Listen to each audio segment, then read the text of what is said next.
Bom, sobre o que vocês querem ouvir falar hoje? Não é um tema complicado, porque eu estou doente. Tive febre terça, quarta e quinta. Segundo um amigo nosso, febre 3 dias seguidos em adulto é dinheiro, né?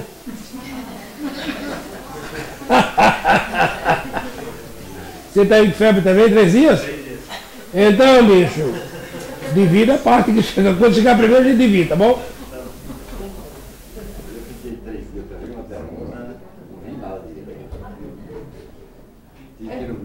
Eu acho que você está negando para nós. Não pode ir no médico, sabia? Não, essas coisas não.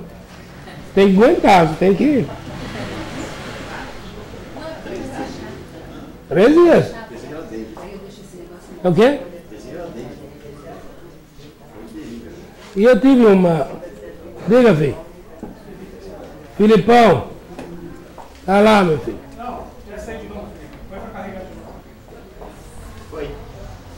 Tá, tem internet agora, não tem? Tem internet?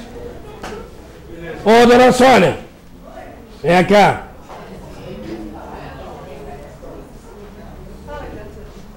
Ligue pro Tadal, peça desculpa a ele, porque tem internet. Tá funcionando? Tá funcionando. O fio... Aqui, ó. O fio tava meio solto lá de trás do... Depois você liga pro Tadal e...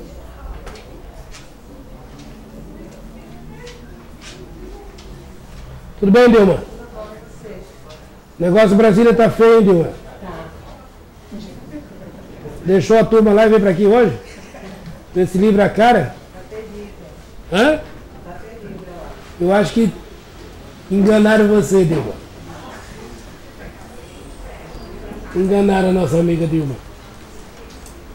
Ó, o profeta fez aqui que me falou. Salim, vem cá. O futuro milionário.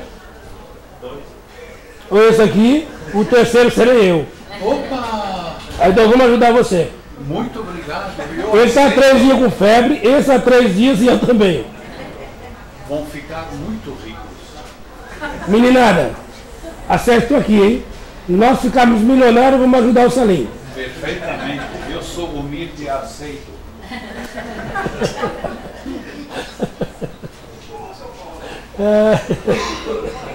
Obrigado, Salim.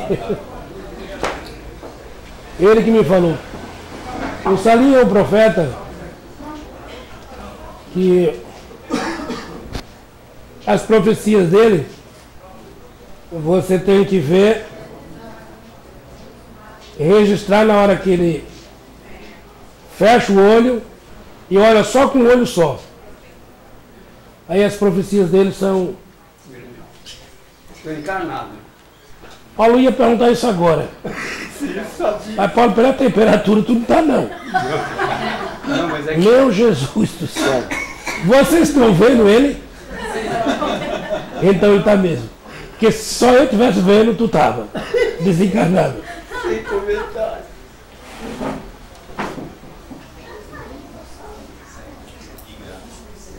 Mas ouvir a palestra do Newton é muito bom. Você está falando sobre o profeta. Então, o profeta Paulo e o profeta Salim, 2 amigos.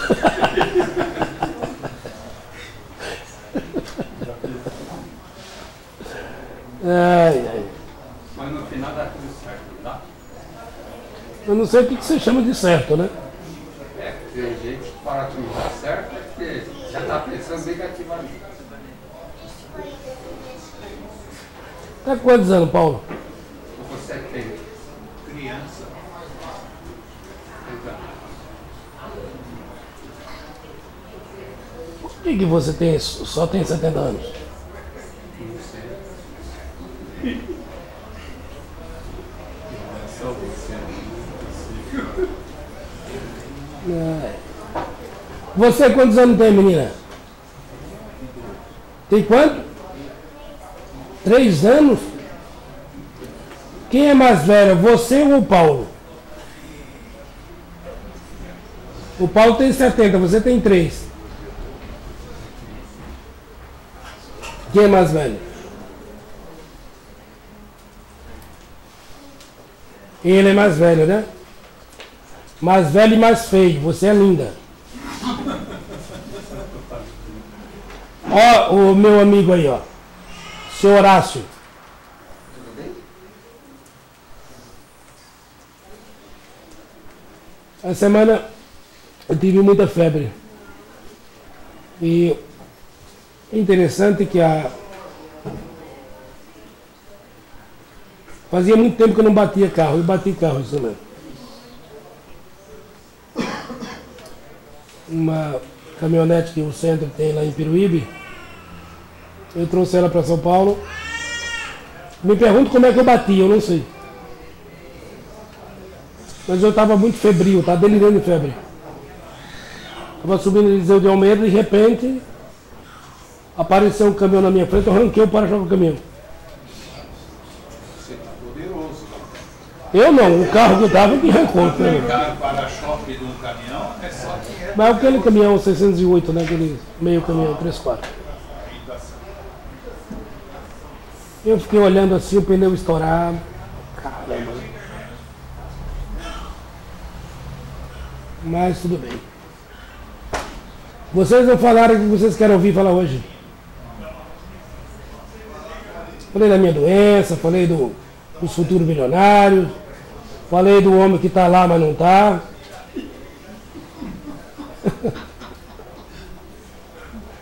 A menina tem lá assunto para falar. Diga, menina. Não é, eu falei com o Salim que começaram a acontecer umas coisas na casa da frente do meu prédio, que começou a ouvir gemido, umas coisas assim, aí que a gente começou a perceber que eles fazem aquelas... matam animais, chupa sangue, fazem canções, se vestem com umas roupas até o pé, umas coisas assim horríveis. O bairro inteiro né, reclamando dessa casa, e eles ficam ameaçando as pessoas ao invés de tomar uma decisão, parar com isso. Aí eu até conversei com ele e falei, nossa, eu queria até entender um pouco como você tem uma cabeça de fazer isso, porque não é só galinha que eles matam animais de porte maior, porco, cabrito, numa casa onde é o parque, um casão. E eles, nossa, estão perturbando todo mundo, porque eles ficam coisa frequente, 2 vezes por semana. E a pessoa lá que faz isso vive, fica sujo de sangue, fica falando como se tivesse assim, recebido mesmo alguém, mas fica falando com vozeirão alto, berrando, assim, horrível. Aí eu até falei pro Salim, como isso incomoda hoje em dia lá? Todo o pessoal do bairro anda reclamando e ninguém entende também como fazer, o que fazer. E as pessoas têm medo, né? Eles ameaçam, não ficam quietos. Eles batem o carro nas pessoas, as pessoas ameaçam e ficam quietas. Mas que eles batem? Eles saem do portão da casa deles, sempre tem carro atrás, baixa, a pessoa vai reclamar e fala, você tá vindo aqui, você vai morrer. Umas coisas assim, então ninguém fala com eles, ninguém se mexe, só tem medo. Ficou uma coisa que o pessoal fala, aquela casa ela não se mexe, não para perto, não ficou uma coisa assim. Que as pessoas não entendem, né? É que ponto a cabeça dessas pessoas. Eu vou te falar uma coisa. O que faz medo é aqueles que nada falam. Sim. Esses que têm a propaganda na porta não têm força. Os grandes nunca se aparecem como grande. Sempre como pequeno. É na calada da noite, é na quietude que eles agem. Esses são fanfarrões. Utilizam esse mecanismo para o medo. Quer dominar pelo medo. Então, não dê muito crédito a isso, porque não tem. São aprendizes, são crianças.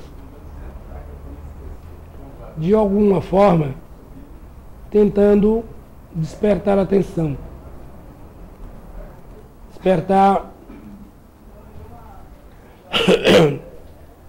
chamar a atenção por aquilo que faz. E se analisarmos psicologicamente, são frustrados. São seres que não têm um aprofundamento com a vida. O seu trabalho, caríssimo,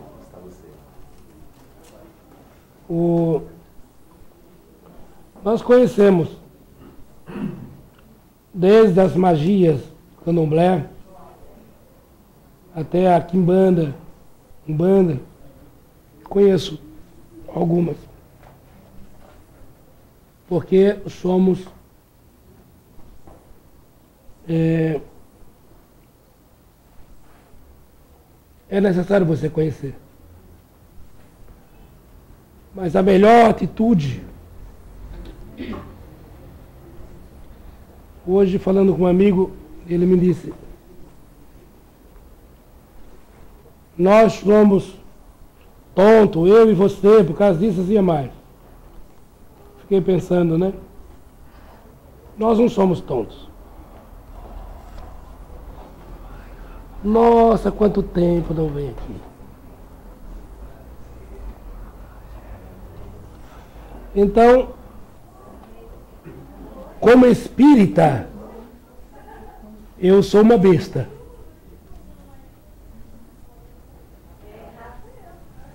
Mas eu não sou um espírito besta.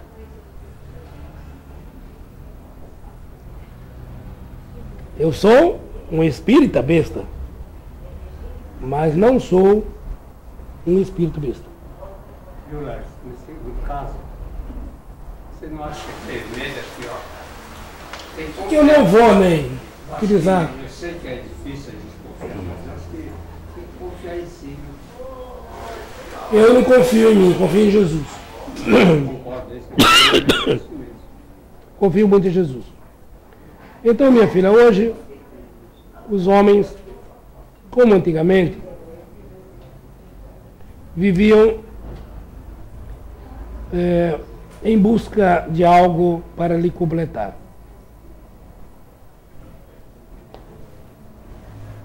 As religiões têm grande responsabilidade nisso, por ter trancafiado os conhecimentos. E as pessoas estão meio perdidas. A verdade é essa.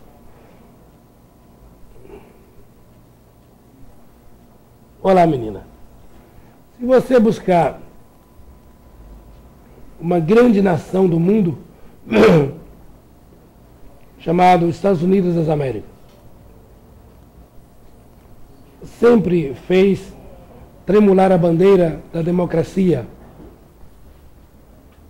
E a democracia é respeito pelo direito do outro, pela individualidade. E surge no mecanismo da vida uma mudança por causa de uma obsessão. É na obsessão que estão os grandes perigos. Um homem obcecado por uma mulher perde o raciocínio. Um homem obcecado por dinheiro. Um homem obcecado pelo poder. Nesse caso, pode até ser uma obsessão pelo poder. Mas, porque são frustrados com a questão do poder. Então, se você busca analisar isso de uma amplitude maior, pegue a questão americana. A questão americana, eles sabem do que estou falando. É direto. O mundo cibernético é o grande Big Brother do mundo. E eles têm o controle de tudo. Por que ele tem o controle de tudo? Por uma obsessão.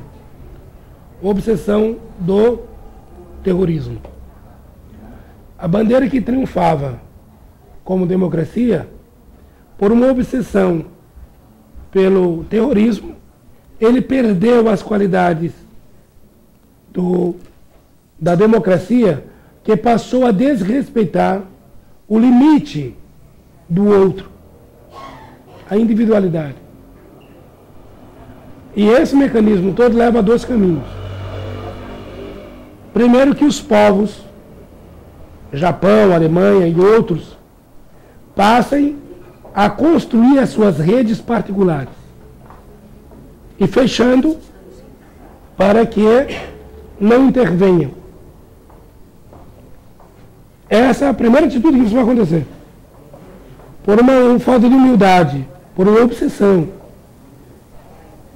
E aqui, você pega no campo da religião,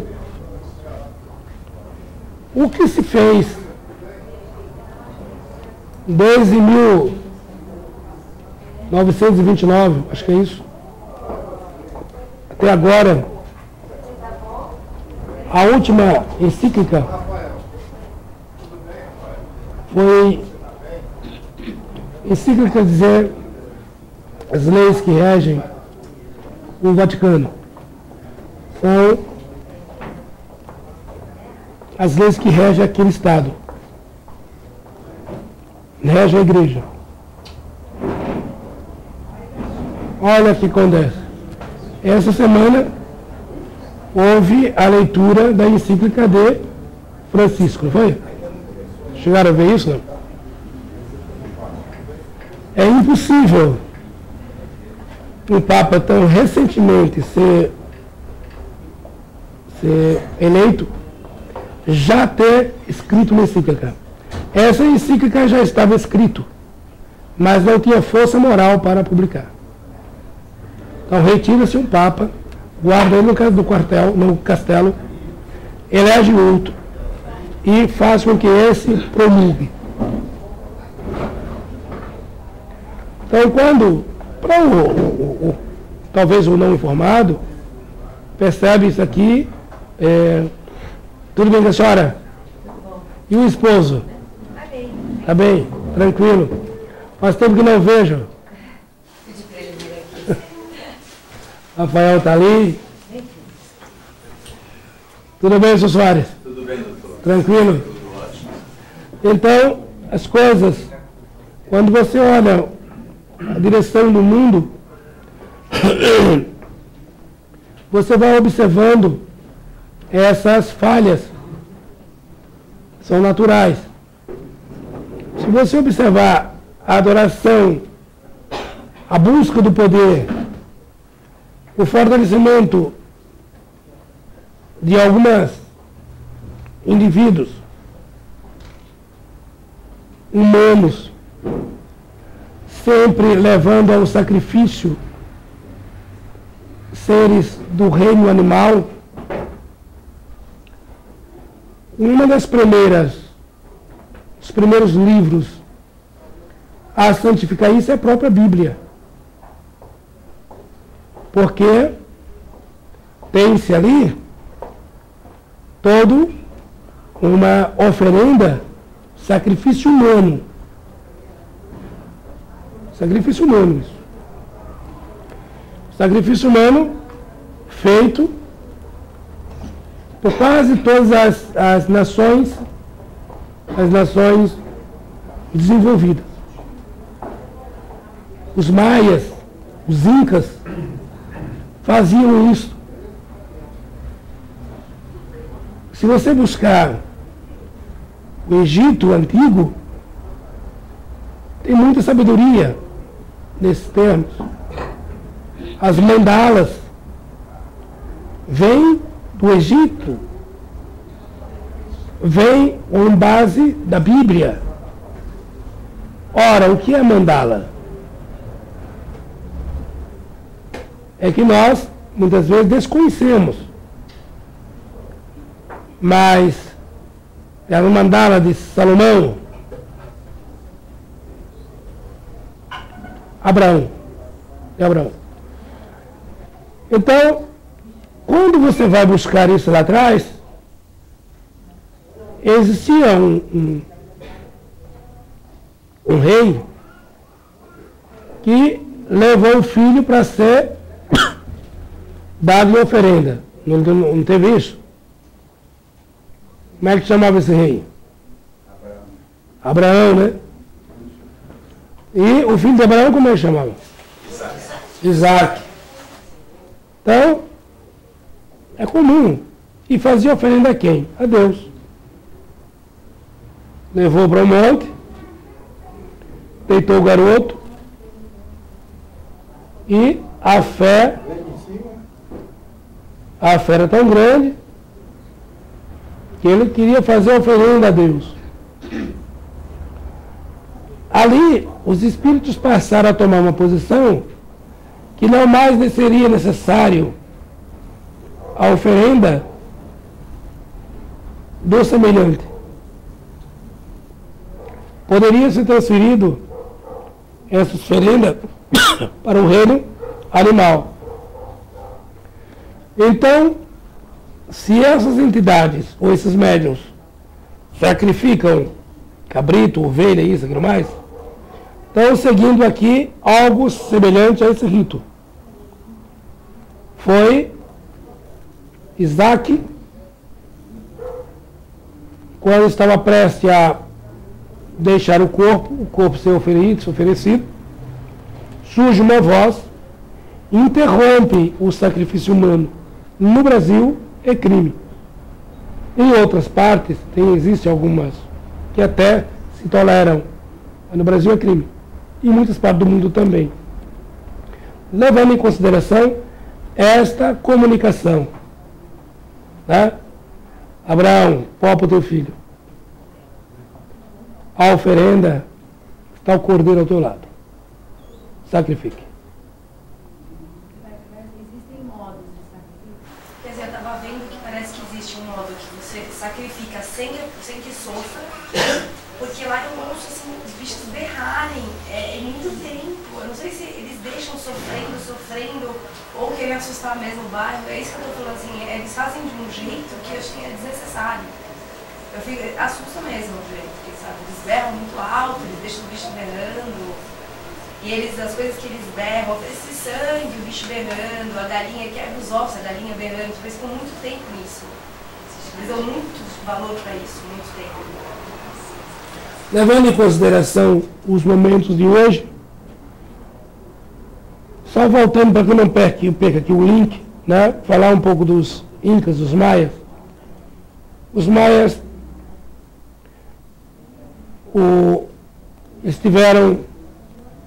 foram desenvolvedores de algumas culturas ímpares no mundo hoje. Lá no Egito, desenvolveu-se o trigo. Aqui nas Américas, desenvolveu-se o milho e a batata. Pra você ter uma ideia, os alemães, depois que os navegadores levaram a batata da América para a Europa, eles tiveram crescimento em aproximadamente 20 centímetros. Aumentou a população. Não o número de gente, mas tamanho, por causa do carboidrato. O milho é um dos, aliás, parece, o primeiro alimento mais completo do mundo é o ovo.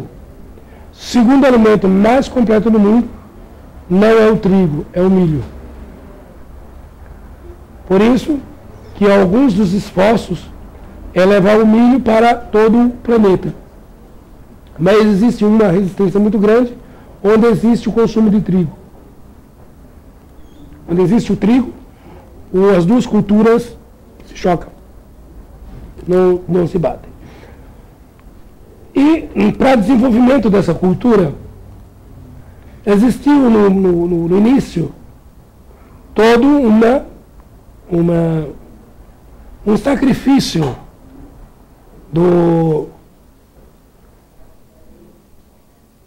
desses povos. Jesus colheu o trigo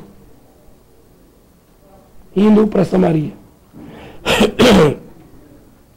Os maias fizeram sacrifício de muitos corpos humanos, muitos humanos, em adoração ao Deus do milho.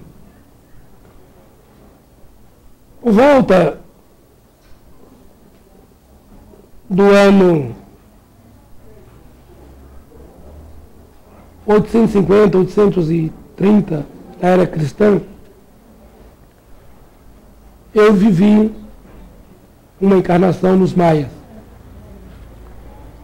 E lá eu fui uma garota e desencarnei numa oferenda ao Deus dos milho, ao Deus do milho. Mas tudo isso aqui tem em volta, né? Esse irmão que pratica ou lidera esse grupo, não se preocupa porque eles têm em volta, né? Como teve volta, a mulher que era minha mãe e me doou, o sacerdote que pediu e executou, e o chefe da tribo que aceitou, colaborou com essa oferenda. O chefe da tribo está ali embaixo, ali ó, levantou a mão, ali ó. Chegou aqui com a mulher, na época a mulher dele, com ela nos braços por essa porta, ela consumida pelo câncer. E foram essas mãos que os espíritos trouxeram alívio para o corpo dolorido. É de comum acordo aqui, de comum participação, o chefe, o sacerdote da época, ele é um dos grandes homens hoje que tem toda uma missão de produzir alimentos. Para quem? Para os pobres. Qual é a cultura que ele escolheu para desenvolver a quitação de suas duplicatas? O milho. E esse irmão, da mesma forma que o Edmundo trouxe a mulher, ele entrou com uma carta escrita por Dr. Miguel Urush e Ademar Lopes. O Ademar Lopes é papa em cirurgia, macrocirurgia intestino. Qualquer médico que faz cirurgia de intestino, faz as operações com os livros de Ademar Lopes aberto em cima do paciente. E chegou aqui esse irmão com essa carta, disse, olha, eu fui desenganado pelos médicos. Esses dois médicos que eu estou citando são homens respeitados no meio científico. Eu tenho entre 60 e 90 dias de vida. Está liquidada a situação. E eles me aconselharam, entregue os seus bens para os seus familiares, transfira a direção. Você não tem mais permanência aqui. Na mesma época que ele entrou de mundo, entrou esse moço. Também chegou o senhor Salim. Os espíritos atenderam e disseram para ele, seu caso, nós não temos autorização para negativar o câncer. Será administrável. Então ele já tinha sido feita uma cirurgia de retiragem total da sua próstata, mas mesmo assim, sua taxa de câncer, o máximo suportável é 30%. Ele chegou com 27%. E de contaminação de células. Esse irmão, a família é a família da Fundação do Bradesco. Dono do Bradesco. Lá atrás, eles deram a administração para o Amador Aguiar e fizeram a fundação. Amador Aguiar tocou isso, teve seus sucessores, deu já um grande banco do mundo.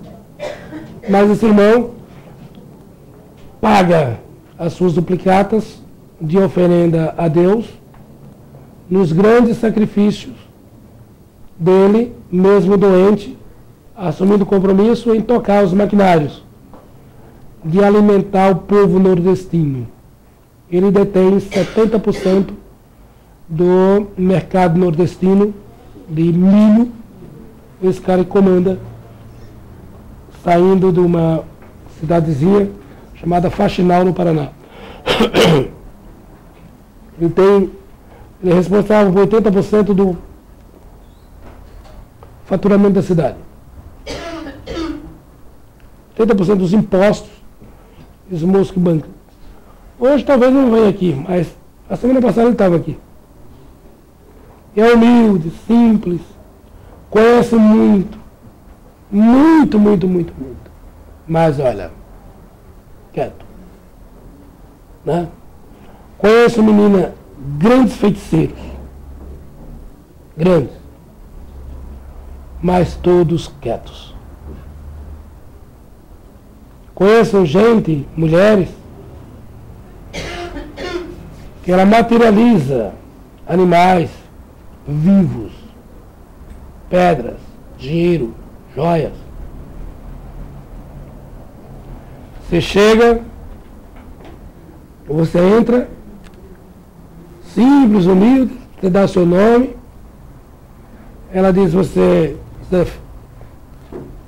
manusei alguns algodões aqui, ela na tua frente, pega a água, põe aqueles algodões que você mexeu, põe as mãos. Dependendo do caso, você sai com 100, 200, 300 quilos. 3, 4, 5 vezes o teu peso.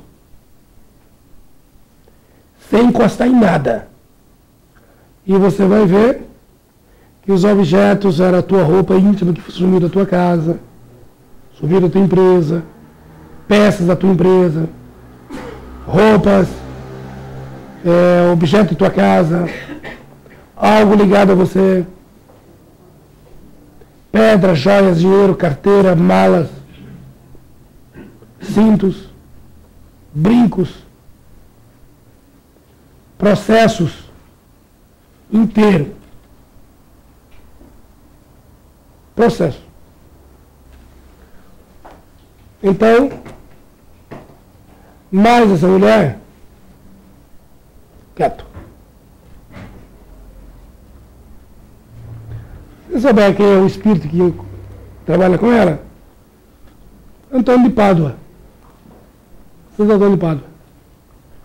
Faz um alarde? Não. Nada. Os irmãos que fazem toda essa história, na verdade, não passa de espírito brincalhões. Não há nada sério nisso. Os sérios não se expõem. Não se expõem.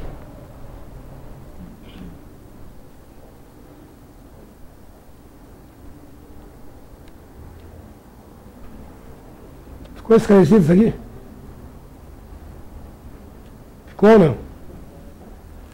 Mas, assim, como ela disse, né? Eles ameaçam, né? Eles fazem uma ameaça. Aí vai de cada pessoa, né? Se ela ficar com medo e aquilo, ela sempre com medo, eles têm o poder de chegar a fazer esse mal, sei lá, que eles pretendam. Eles não, ela sim. Então, se ela ficar com medo, né? Então não é eles que fazem. É o medo que é isso aí. Né? Então não pode ter medo, você tem que... Mas aí não sai da linha da coragem para o desrespeito. Nunca desrespeite. Né? Quem muito conhece a magia? Sabe qual é a família? Família judaica. Os judeus são os que mais conhecem magia. Profundo. Conhece profundo. E as igrejas são compostas muitos símbolos de magia. São o Sagrado Coração de Jesus, né? O Sagrado o texto sagrado. Então tem todos, mas não desrespeite nada. Respeite. Lembra do amigo afoito que, como pastor, foi a Nossa Senhora Aparecida e chutou a imagem? Aliás, ou na televisão chutou a imagem. Alguém sabe o que aconteceu com aquele moço, não? Se converteu Para? a Nossa Senhora. Não. Porque ele esteve hospitalizado. Não. Alguém sabe o que aconteceu? Mandaram ele para a Europa. Ele foi para a Europa, mas já fora do eixo. Ficou muito doente, foi hospitalizado e depois morreu louco. Louco. Foi comentado quando foi hospitalizado, as freiras lá, conversando muito. O delírio. Acabou ele se convertendo Sim. e pedindo desculpas pelo fato de ter agido de uma maneira... Porque é uma atitude de um ser ignorante. Se buscar a história, acho que contei isso já para vocês, quem é Nossa Senhora Aparecida? Né? Nossa Senhora Aparecida, lá para o final do século XIII, Jesus, quando chega na Europa, volta para a Europa, dá uma olhada como é que está o andamento do seu projeto de restauração da humanidade. Ele encontra implantado o período das trevas. E ele vê o povo subjugado pelo medo.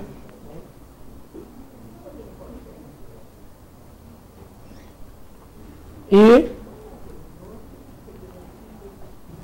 o grande poder do seu evangelho sufocado. Só alguns, baluarte, como Francisco de Assis e outro, que tinha coragem de fazer o seu discurso e executar os ensinamentos. E Jesus percebe, é necessário uma mudança. E Jesus chama um espírito chamado Eliu. Lá, finalzinho do século XIII.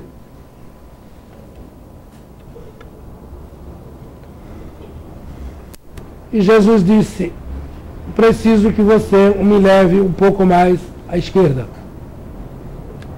onde está implantado as grandes florestas.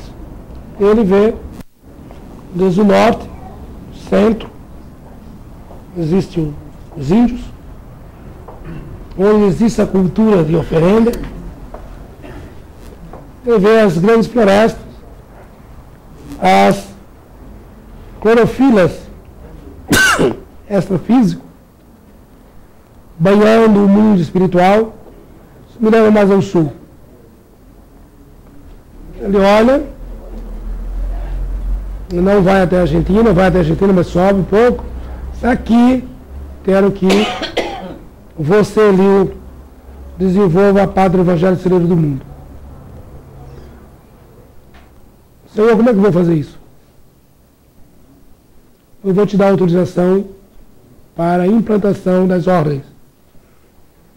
Escolha na Velha Europa a menor nação, a mais frágil, a mais insignificante. E faça o quê?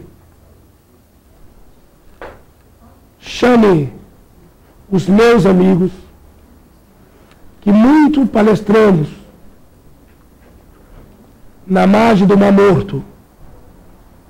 São os fenícios, os mestres de navegações, os grandes gênios da navegação. O que faço com eles? Peça autorização para que eles reencarnem em massa. Onde? em Portugal. E aqui você se imortalizou na história uma grande instituição chamada Escola de Sagres. Escola de Sagres, fundada pelos fenícios, reencarnados.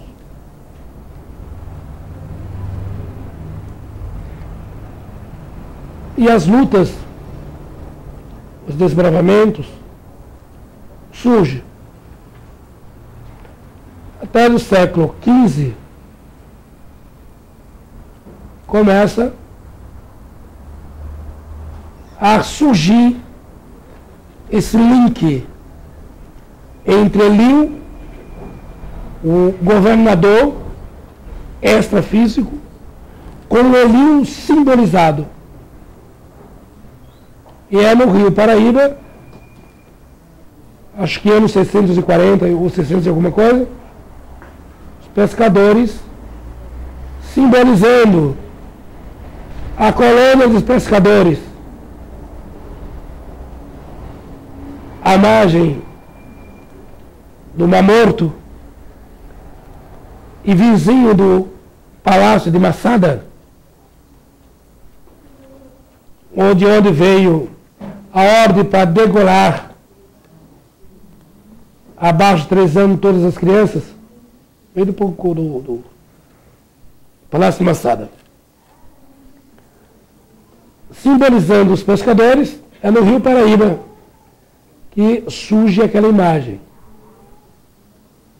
Qual é a grande mãe dessa grande nação? Só podemos chamar de Nossa Senhora Aparecida. Mas Nossa Senhora Aparecida é um dos grandes espíritos. Antes dessa terra que nos viu nascer, ser administrada da forma como é, seus primórdios, seus pensadores,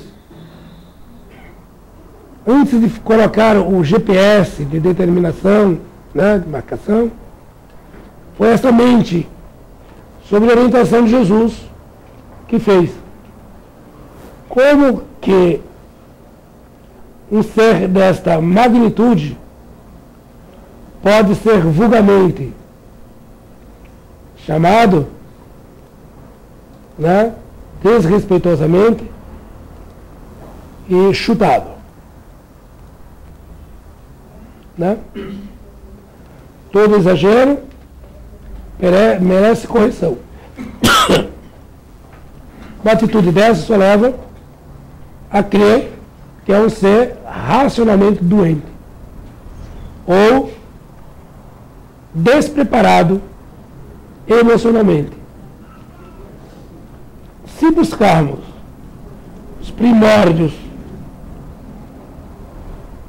da doutrinação que essa linhagem do nosso amigo segue, que são os reformistas ou os protestantes, veja se ele está falando ou condenando simbologia. 99% de sua pregação está embasada na simbologia do Velho Testamento.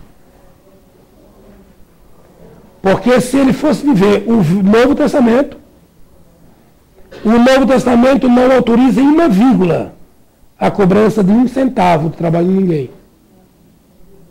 O Velho Testamento autoriza você cobrar 10% do trabalho dos outros para a manutenção da máquina. Eles querem, são tão afoitos por poder quanto o amigo que mata os animais. Certo? Então, é necessário nós entendermos isto. Senhor Edir Macedo busca, hoje ele aceita esse nome, Edir Macedo. Muito bem, um homem que tem um poder extraordinário, mas está prisioneiro às magias dos símbolos do Velho Testamento. ele não vive um dia sem estar continuamente como uma máquina se alimentando daquelas forças simbologia.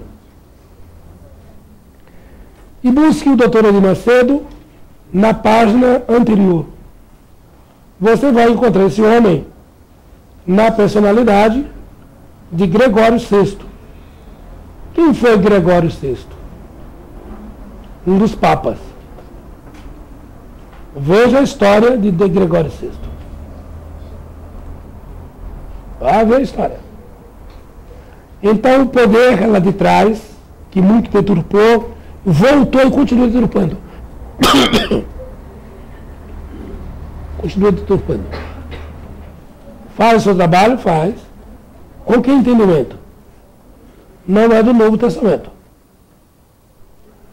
Vamos buscar onde é que ele se embasa para a sua proliferação. Ele vai se embasar na reforma feita por Martim Lutero. Martim Lutero, grande reformista, sim. As suas 95 teses, colocadas pregada na igreja, na porta da igreja de Santisburgo, na Alemanha, questionando a infabilidade papal. Foi Martim Lutero que resolve dar oxigênio às grandes galerias do Vaticano. É ele que tenta fazer isso. Conseguiu uma parte, mas a reforma dele precisa de reforma de novo. Porque tem essas brechas da mistura do novo com o velho.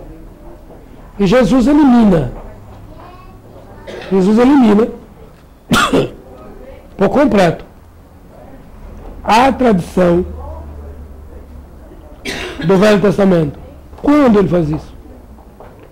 Quando ele... Já é 7 e pouco, já? 7h20. Eu já estou falando há tanto tempo assim? Não, você começou tarde. Ah, Começou tarde. então, 6h30, né? Fala, caramba, será que 6h40. fui abduzido e não percebi né? Martim Lutero, ele desce do seu quarto, ele encontra um frio danado, ele encontra um cidadão meio embriagado. Aí ele diz, quero ver qual será a sua desculpa para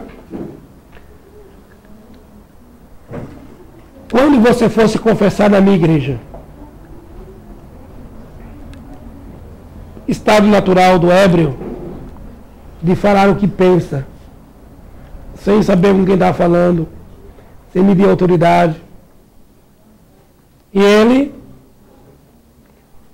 cambaleia, retira do paletó um documento. Esse documento, ele esfrega, coloca, balança no rosto de Martim, rosto de Lutero, e diz assim, padre, eu de hoje por diante não me confesso nem com o senhor nem com ninguém. De hoje por diante serei eu, mas eu serei da pá virada.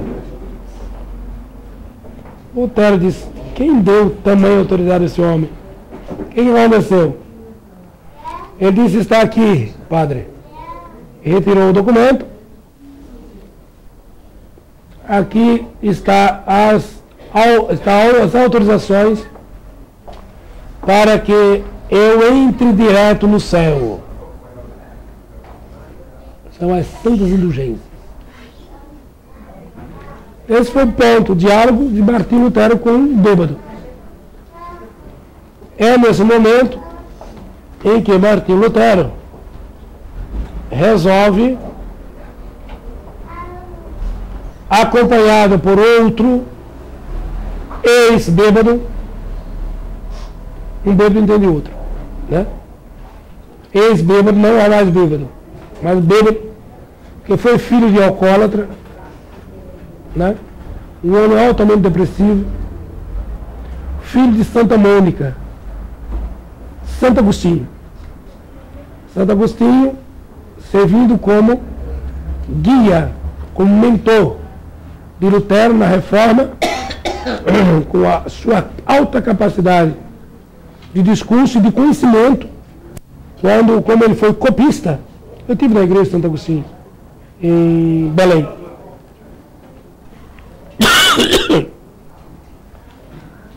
Então, é Santo Agostinho que assume a causa. Incorporado em Paulo, faz todas as suas defesas, né? Que Paulo se imortalizou. Paulo ou Lutero, né? Já, porque Lutero, na verdade, é a reencarnação de Paulo. Então, os dois gigantes, né? Que estacou, né? Colocou estacas nas grandes avalanches que Jesus já havia visto no século XIII. E aqui é simultâneo, né? O Espiritismo já dá os seus primeiros passos lá atrás, como na personalidade de John Hus, né? O próprio Kardec, John Hus no passado, já experimentam tudo que Paulo ou Martinho Lutero fez. O John Hus tinha levantado a bandeira, mas ele não tinha não era momento. Não era momento. Mas ele é preparado para essa grande batalha vindoura, que já não é mais Santo Agostinho que vem também, mas em segundo plano. Aí entra esse espírito chamado Espírito da Verdade. Então, mas antes veio Lutero e Santo Agostinho. Antes de Lutero e Santo Agostinho, iniciou-se essa tarefa como John Hus, né? Levantou a bola, levantou o problema, mas não estava maduro ainda. Desencarnou, foi para o mundo espiritual, se preparou a grande equipe com um endosso do grande governador da Terra. Aí, juntando-se a essa grande falange, o próprio Paulo. Você pode ver que Lutero não assina o Evangelho, segundo o Espiritismo. Mas Paulo assina. São Luís Gonzaga assina. Assina o Espírito da Verdade. Santo Agostinho assina. E esta fórmula sintetizada de moral inquebrantável dá início à sua chegada com este grande e majestoso homem, Dr. Hipólito, grande matemático, não contaminado com as suas magias, mas um dos grandes conhecedores da magia. Tanto é que ele não se contaminou. Passar pelo crivo da razão. Estuda. Fez Lutero lá atrás, ou Paulo, traduziu a Bíblia. Né?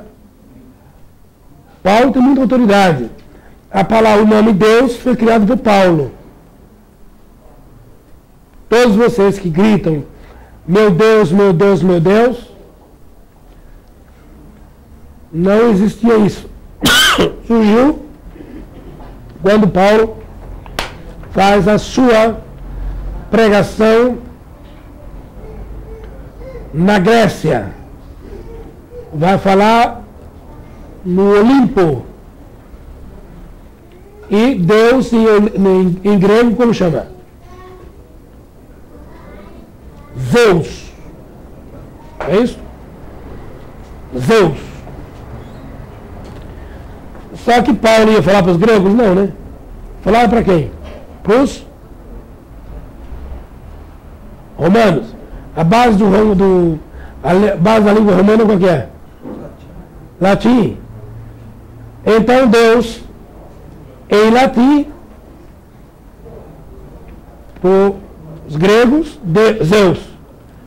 Como é que eu teria que falar dessa divindade no latim? Eu retiro a letra Z e coloco a letra D. Então, de Zeus fica Deus. Quem faz isso é Paulo. Então, se os amigos estudassem, eles não fariam essas atitudes de aberrações. Né? Minha mulher me fala que eu sou um padre velho. É possível. Porque na minha cabeça surge um ponto aqui e aquilo se liga com o outro, vai linkando com o outro, vai surgindo outro, né? E se me perguntar se eu li, se eu escrevi, nada. Não li trabalho de ninguém, não ouvi nada de ninguém, apenas vendo flashes. Ponto aqui, ponto ali, então, vai. A análise de Santo Agostinho chegou pronta quando eu nunca li nada sobre Santo Agostinho. Eu li as suas confissões, tentei ler, mas é muito chato. Aí deixei para lá. Mas, uma ocasião eu via, num período de um grande ataque, estava prestes a desencarnar, vinha nessa estrada Dr. Senhor Antônio Raposo Tavares. Eu tinha atendido um paciente, eu lembro como fosse hoje. Eu tinha atendido uma paciente em estado de delírio, lá em Vargem Grande Paulista. Mas ali me deu um mal-estar. Aí eu já não sei se era delírio, já não sei se era alguma coisa do gênero. Eu só sei que a velhinha gritava, né? Tem manduvar na laranjeira, né? E ela morria de medo. E ela se torcia na cama, né? E foi nesse dia que conheci um médico baiano chamado Dr. Mendes, um neurologista. Atendi essa mulher. Estou vindo para São Paulo. Em uma das curvas de lá para cá, antes do Rancho da Pamonha, eu senti no meu cérebro alguma coisa estourar. Sabe quando você sente alguma coisa quebrar? No meu cérebro alguma coisa quebrou, estourou. Quando estourou, veio a mensagem de imediato à cabeça. Estou tendo um aneurisma, estou desencarnando. As minhas mãos perderam o controle, não tive mais controle do corpo. O carro em movimento. E eu lembro de dizer, meu Deus, estou desencarnando. Com muita nitidez. Estou desencarnando, um aneurisma, acabei de ter um aneurisma.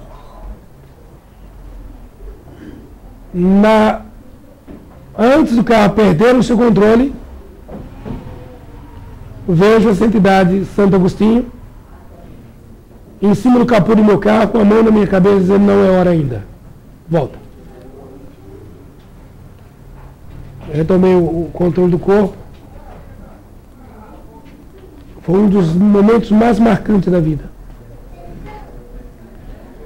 Então, Santo Agostinho, a partir desse dia, passei a ter uma certa desejo de conhecer. Aí fui conhecer a sua mãe, a Mônica, fui ver suas visitas ao grande bispo. Fiquei sabendo da história do pai dele.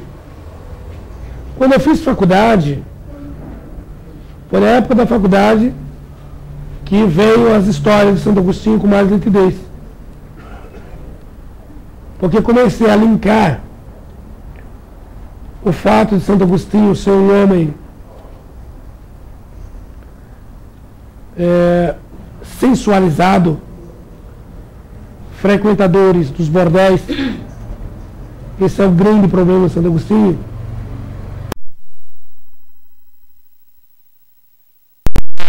E a hiperatividade sexual são os dois pontos da expressão da depressão. Na hora que eu descobri isso, então linkou uma coisa com a outra, e você volta. O grande problema hoje da humanidade, depressão. O que fez ser publicado em nome de Francisco, mas não foi ele que escreveu. Ele assinou as encíclicas que foram assinadas por essa semana, não foram deles.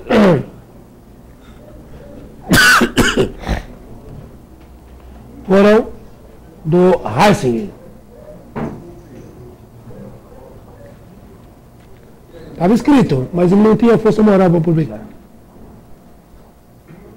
Não há tempo hábil para fazer aquilo. Não há tempo.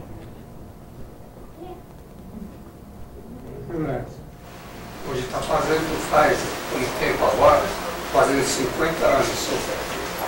O senhor não é de quê? Esse negócio desse. Não, é só onde que você fala. Hoje faz 50 anos? Não, antes. Não, foi assinado aqui a semana. Depois da criação do Estado Vaticano, é a primeira encíclica que tem. Ele assina colocando penas pesadas para os que maltratam crianças, pedofilia, ato sexual, enfim. Ele faz uma reforma bastante significativa. E lavagem de dinheiro também. Então, para os crimes sexuais e financeiros, uma condenação bastante pesada, né? Entendemos aqui, mais ou menos, eu pulei de um canto para outro, né? A minha mulher diz assim, você começa a falar, é difícil de entender, porque você começa num assunto, você vai para lá e vai, não sei que danado fica ditando para você. Mas aí que a nós entendemos melhor o que importa a monotonia. Num assunto em que é direcionado, nós às vezes saímos do ar. Quando você começa, pula para um outro, você nos concentra mais. Volta para aquele que nós estamos com vontade de ouvir melhor. Passa para um quarto, quinto, nós estamos atentos. Eu vejo desta maneira. Eu gosto dessa forma de falar, porque não trago nada pronto, não tenho tempo para fazer. E muitas vezes tenho vontade de ler o livro, me tornar mais amigo do livro, mas não há tempo. Não há tempo. Hoje, em função da minha debilidade orgânica, psíquica também, sou meio débil,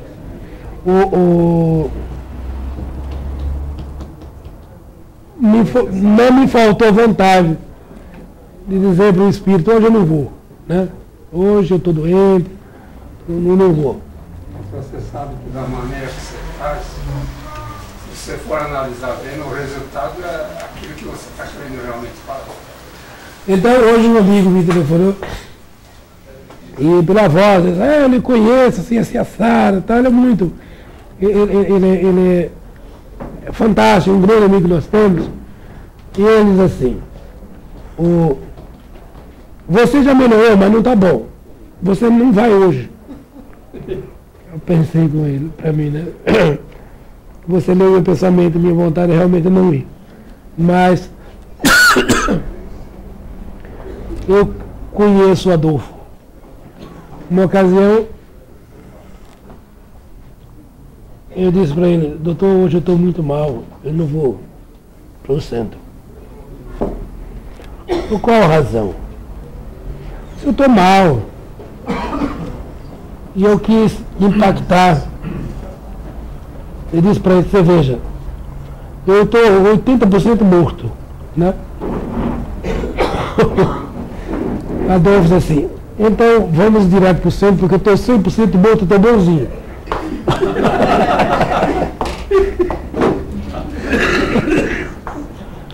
Vambora, você. Oi. Eu queria, já que tá na internet, eu queria muito, é porque eu nunca tive a oportunidade de falar isso pra ele, assim, eu falei uma vez, mas ele ficou meio assim, mas não deixa. Mas já que tá na internet, eu queria falar pra vocês primeiro, porque eu vim por outro motivo, não sabia que ele estaria aqui. Porque 3 vezes que eu precisei dele, eu fui na casa dele. Você lembra de mim? Eu tô mais gordo agora, não é mais bonito, né? Esse homem aqui, pessoal, ele não me conhecia. Há uns anos atrás, quando eu saí da cadeia, que eu estava numa situação complicada e precisando de ajuda, a primeira vez que eu cheguei na frente desse centro, eles estavam saindo e já tinha acabado. A reunião foi na parte da tarde, se não me engano. E ele tomou a frente, eles me ajudaram, eles me deram segunda chance na vida. Depois disso eu precisei de voltar para processos, essas coisas que eu precisei. E eu descobri onde que é a casa dele. Fui na casa dele lá na frente da rua, bati lá, ele me atendeu como... Entrei dentro da casa dele, lá dentro, ele me atendeu como um ser humano muito humilde. Hoje, resumindo, eu estou aqui por outro motivo, mas hoje, resumindo, eu tenho a minha casa própria. Essa daqui, não sei se o senhor lembra delas, era pequenininha, mas hoje tem 15 anos e a outra tem 13. São minhas 2 filhas, moram comigo, com a minha mulher que voltou para mim tem 4 anos. Hoje eu tenho a minha casa, minha vida, minha família, tudo quando eu consegui através da humildade desse meu amigo e de mais alguns outros amigos através dele. Solécio, eu estou aqui por outro motivo, mas eu até peço desculpa porque hoje eu quase pisei na bola comigo mesmo. Obrigado pelo que o senhor fez por mim, pela minha família, quando eu precisei, que a sociedade tinha fechado as portas para mim, que eu tinha mostrado para o senhor que eu estava com a documentação, que eu era ex-presidiário. Você lembra? Eu lembro. E estava jogado. E o senhor me deu aquela chance. Hoje eu tenho tudo isso, graças a Deus e ao senhor. O que é que você precisa hoje? Não, primeiro um abraço seu, eu peço desculpa ao senhor.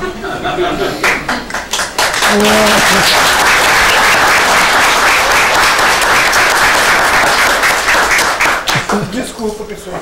Não, o que eu vim aqui, que eu ia falar depois pra vocês, eu não sabia que ele ia estar aqui, eu ia fazer mesmo falar com vocês.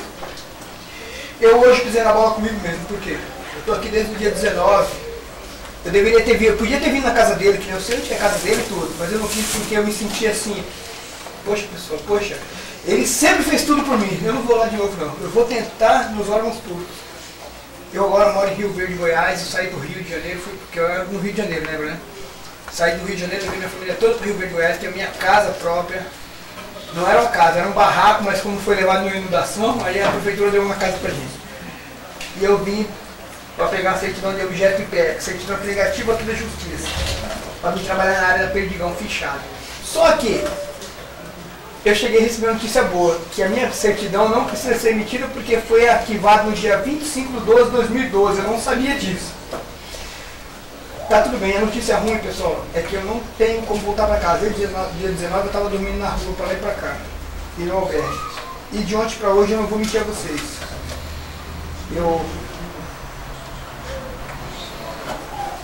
Coisa que eu não fazia há mais de 20 anos, eu me alcoolizei e quase voltei a roubar, hoje durante o dia.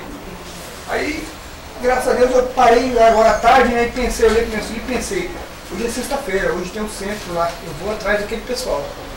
Mas eu tô aqui, não vou mentir pra vocês, alcoolizado, eu não quero dinheiro. Queria conseguir a passagem, pode comprar pela internet, no meu nome. E eu vou embora pra casa, pra Rio Verde. Eu tenho R$6 aqui, que foi o rapaz que me deu ali, que me trouxe pra cá. E a passagem. Eu não quero dinheiro, mas pessoal, mesmo se eu não conseguir, uma coisa eu consegui que eu nunca pensei de conseguir. Foi agradecer a esse homem que fez por mim e pela minha família. Tá? Fiz nada. Fez sim. Se não fosse, não, fez sim. Se não fosse o senhor, eu não tinha conseguido o que eu tenho hoje, minha vida, minha família. Eu não tinha. Porque, o senhor lembra que eu fiquei jogado na rua um bom tempo, mas muito tempo, pessoal. E aí quando eu precisei, eu encontrei ele do nada. E aí depois ele me ajudou muito. Hoje eu tenho minha vida e minha família. Eu nunca vou esquecer você não, meu amigo. Nunca. Obrigado, meu jovem. Bom, se alguém puder ajudar, né? A casa, acho que nós não estamos em condições de fazer. Né? Já ajudamos outras vezes. Mas enfim. Tocamos a vida.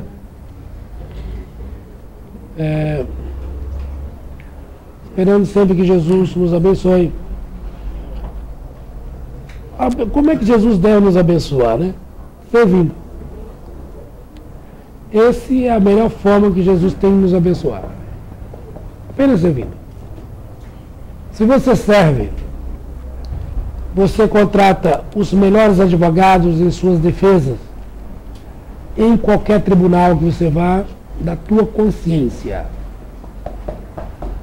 E sempre, esses advogados estão sempre a postos. Não existe uma ação condenatória que eles não venham em tua defesa. Então, quem quiser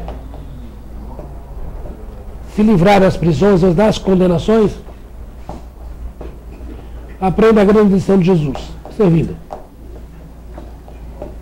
Com humildade, simplicidade, né?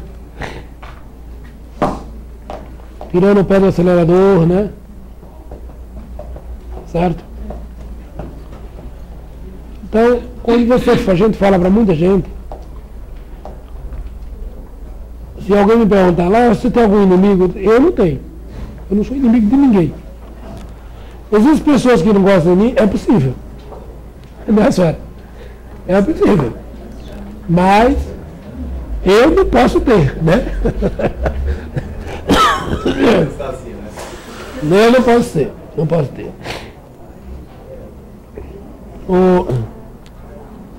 Esses dias numa conversa, num grupo de espíritos,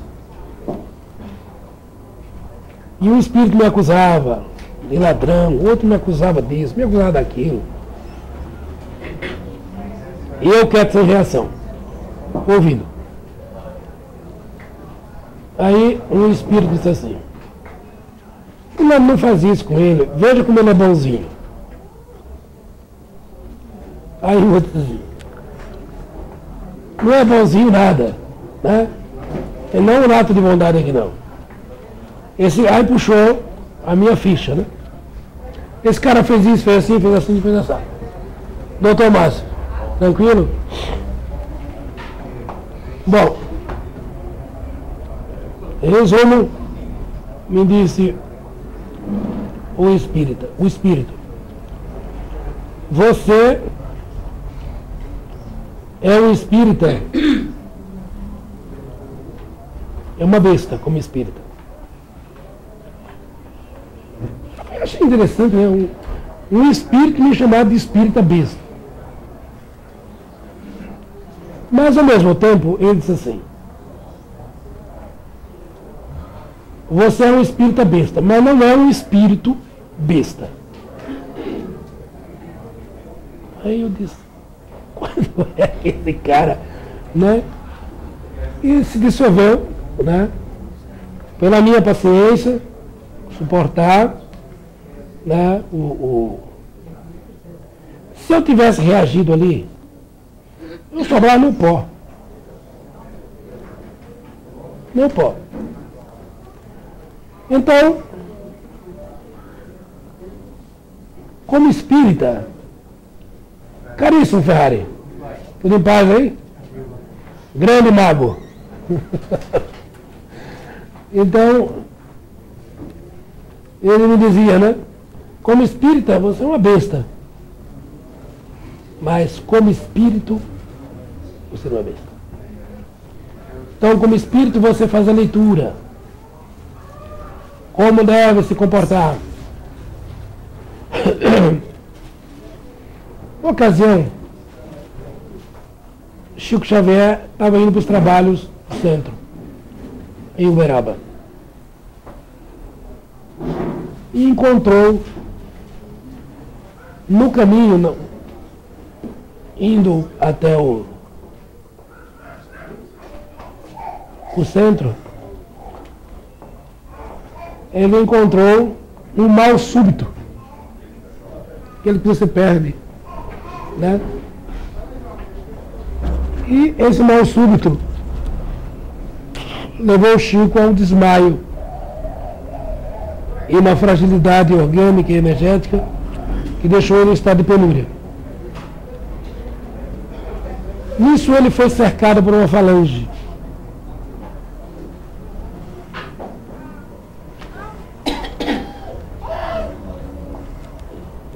E esta falange era uma falange que vinha fazer um acerto de conta com o Chico Xavier. Emmanuel percebeu que ele iria ter um ataque. Emmanuel, conhecedor do sistema metafísico do Chico, baixou o seu padrão e ele entrou quase que em desmaio. Quando os espíritos chegaram,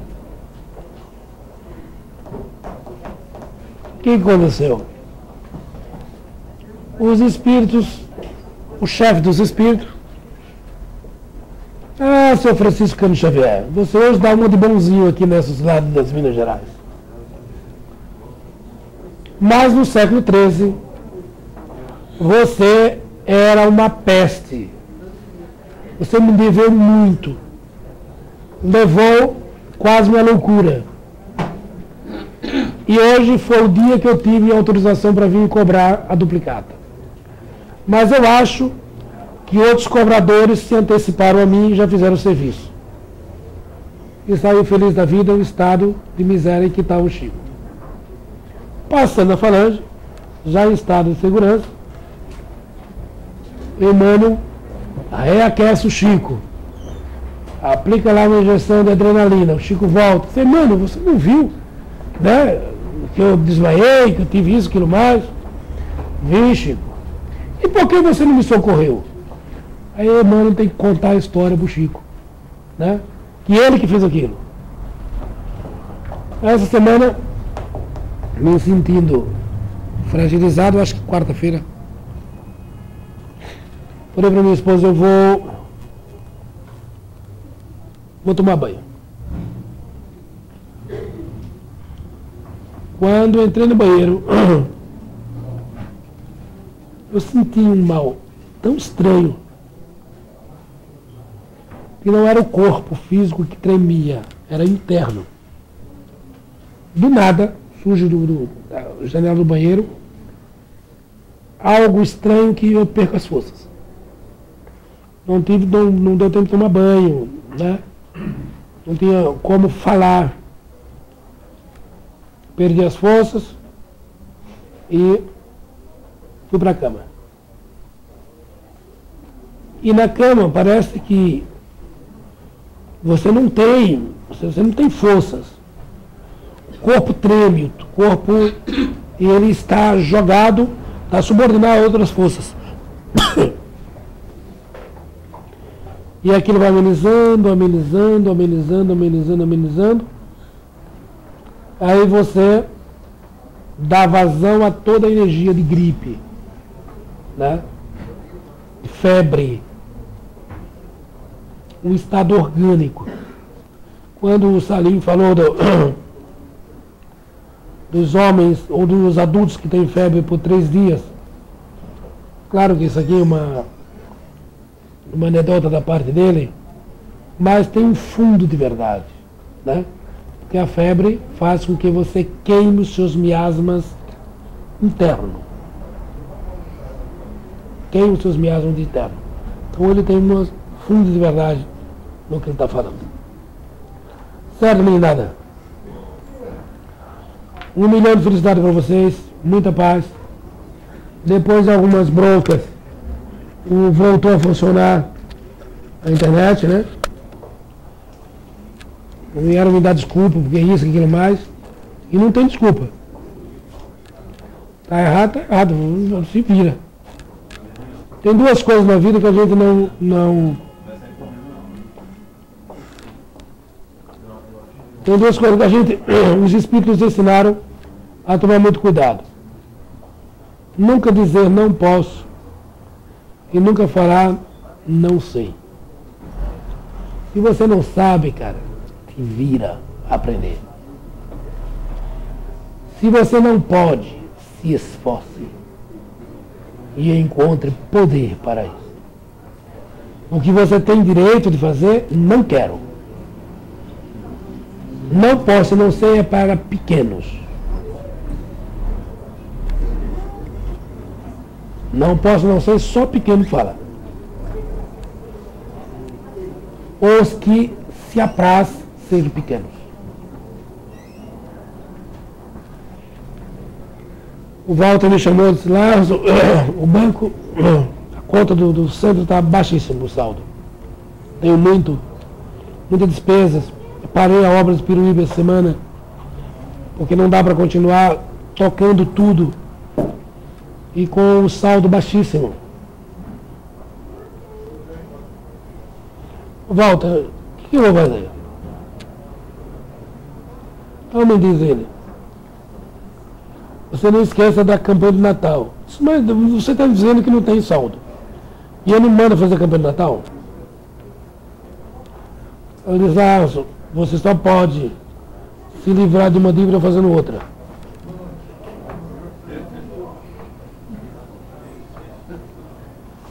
Não tem outro jeito. Como é que se você não tem saldo para resolver seus problemas, não tem saldo lá em cima, como é que você vai se ajoelhar, né? Então, se você não tem saldo, se ajoelha, mas ainda faz outra dívida com Deus, mas ele tem. Né, Soninha? A não ser que você seja funcionário público, federal. Olha ali, ó. Aquele ali, o de cá não posso falar muito, mas aquela lá eu posso. Eu tenho carta em branco assinado por você. A Sônia ganha 78 mil reais por mês. Hã? Senador nada. É lá da como é que chama lá no... Lá da cidade? Ela é da Receita. Ela não... Hã? 78 mil tu ganha. Olha a defesa. Além de tudo, é advogado. Ai, ai. O meu prazer é torrar a paciência da Sônia.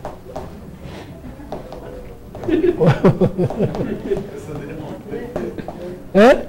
Exalto defesa, né? Foi só ela ameaçar você no sindicato? Não, o sindicato da Sônia tem. Ai, ai. Quando eu viajava com a Sônia, ela que me dava carona, assim pra baixo aí. Um dia eu estava dirigindo o carrinho dela. Fala a velocidade. É? Fala a velocidade. Estava baixo, estava entre 180 e 190. Aí ela dizia assim, pense num parafuso. Como é que você falou? Quando a 180 tinha uma curva, nós vamos passar direto. Ele disse, tudo só para mim parafuso. Eu disse, Sônia, pense em Jesus, né? Numa hora dessa, vai pensar em parafuso.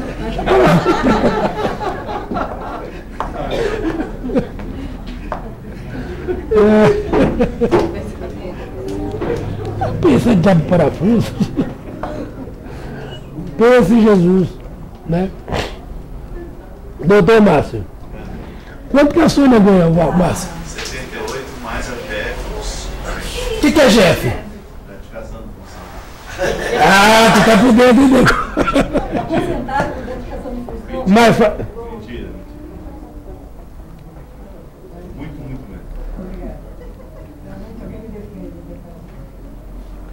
você empregou lá no Senado da República, não, né?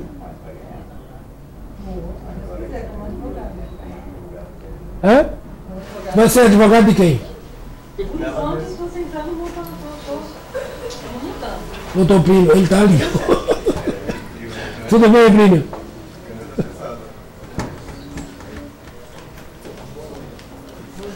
Muito bem. Então, meninada, eu volto e disse para arrumar a casa, abrir a campanha de Natal. Tudo bem, doutor Plínio? Ótimo. Tranquilo? Vocês são um dos maiores desembargadores do trabalho. aposentar. Por que as boas gente tudo se aposentam, hein, Plínio? Chega a idade para todos, né? Hã? A idade chega para todos. No Brasil, depois de 70 anos, você não pode ser mais serventuário do poder. Doutor Plínio. Plínio, como é que foi aquela história que você veio aqui para quê? Eu vim aqui porque eu tinha uma indicação de uma cirurgia de um câncer na próstata. E aí um amigo me trouxe aqui e eu não precisei fazer a cirurgia. E o resultado disso? 7 anos. E aí você foi pai novamente. Aí nasceu a Michelle. Você viu a garotinha dele que entrou com ele, não? Surgiu aí. Os espíritos trataram da próstata dele, acabou que foi pai novamente. Ai, ai. Muito bem, meninada. Se vocês puderem nos ajudar a levar esse barco, não precisa dar toda a gasolina para fazer travessia. 1 litro, né? Já serve. 1 litro a gente anda 10 metros. De 10 em 10 metros a gente faz a travessia. Certo, Paulo? Certo? Paulo, estou sentindo de você muito animado. Não é porque você vai conseguir tudo isso. Quando menos a pessoa espera, mais pensa. É? É o seu pai. Vai ver se assim. Que aquele lá de cima não esquece. Eu nunca tive causas perdidas. Eu nunca entrei numa para perder. Eu nunca entrei. Sempre saímos vencedores. Um dos anos muito difícil foi o ano passado. Muito difícil. Quando chegamos no final do ano, faltando... Caríssimo, tudo bem? Faltando acho que uns 15 dias, o Walter me chamou e disse: Lázaro, tem que ser agora ou nunca. Em 3 dias eu acho que as coisas se resolveram. Assim. Parece que tem uma equipe coordenada pelo mundo espiritual. E tem o telefone de todos vocês. Sabia? Tem. De repente, um ligou, outro ligou, outro ligou, outro ligou, blá, blá, blá, blá. Depois daquela nuvem, os cestos estavam cheios de pão e peixe. Meninada. Oi, Dan.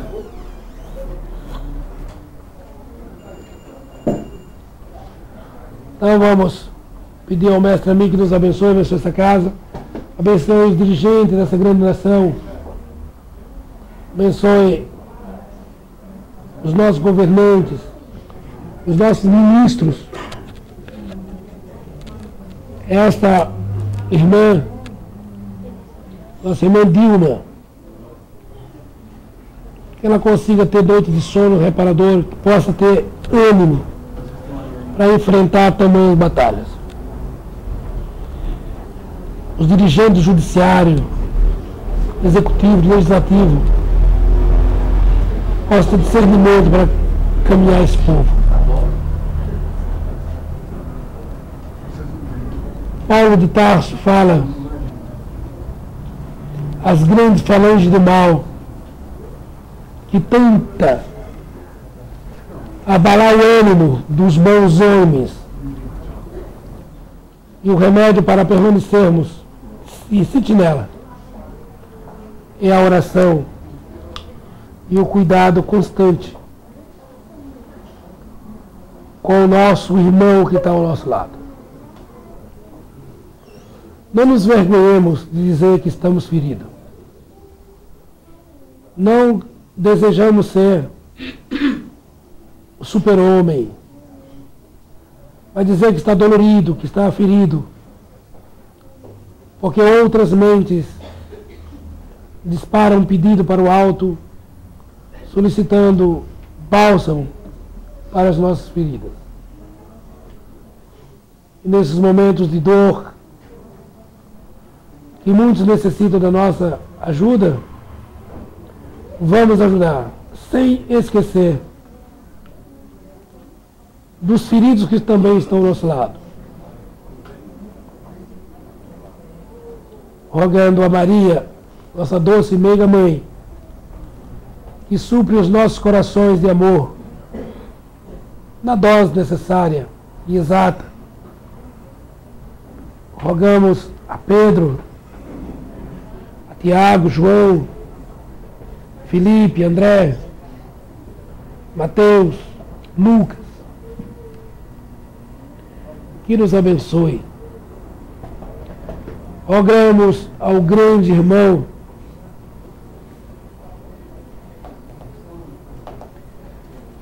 São Jorge, Espírito extraordinário. Rogamos os falantes dos médicos, dos paramédicos. Você tem uma... Deixa eu jogar chiclete aí. Dá um lixo. Como criança, eu não fico mascando chiclete. Rogamos as falanges de negros velhos, índios. Rogamos as mães pretas pelo trabalho extraordinário que tem feito junto aos pobres, junto aos necessitados. Rogamos ao grande Bezerra Menezes pela assistência aos doentes, a Francisco de Assis, esse grande trabalho com esse representante da Legião Romana, o Papa Francisco, que ele consiga êxito a administração de tantos interesses contrários ao Evangelho. Que o seu exemplo ele consiga colocar em ordem a casa da Igreja Católica Romana. Rogamos aos irmãos judeus que nos auxiliem com suas vibrações.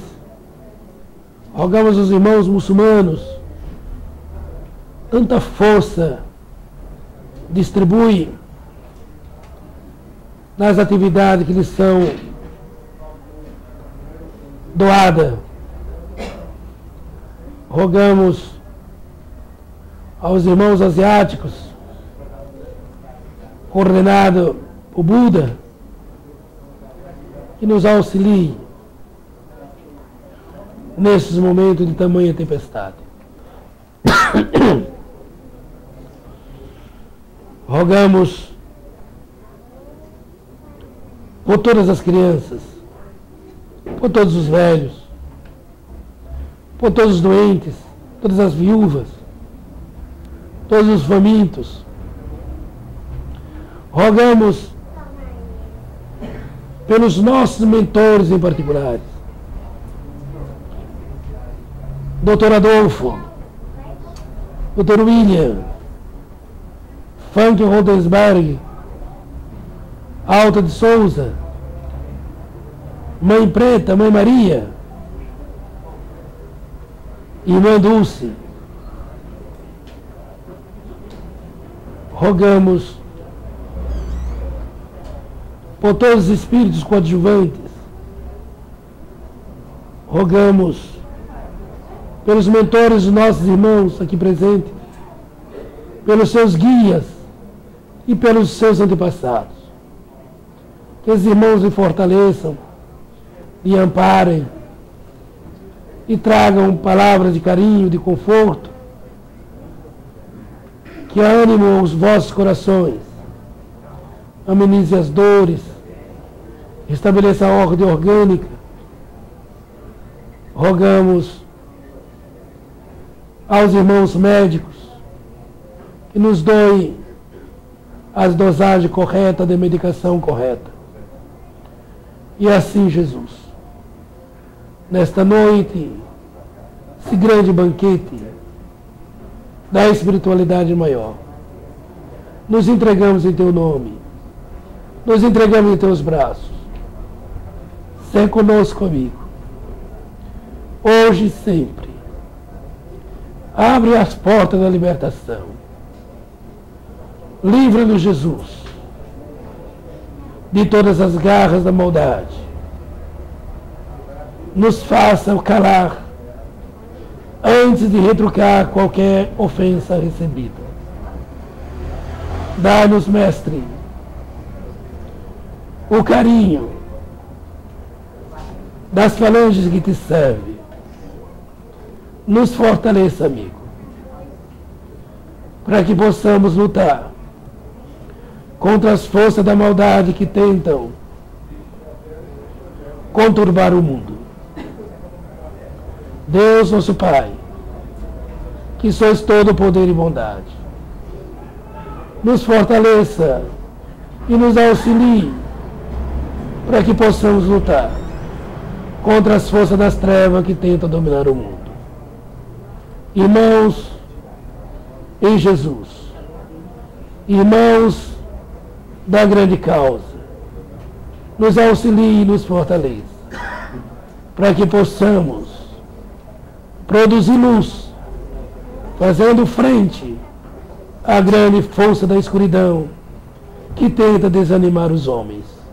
Que assim seja, graças a Deus. Obrigado.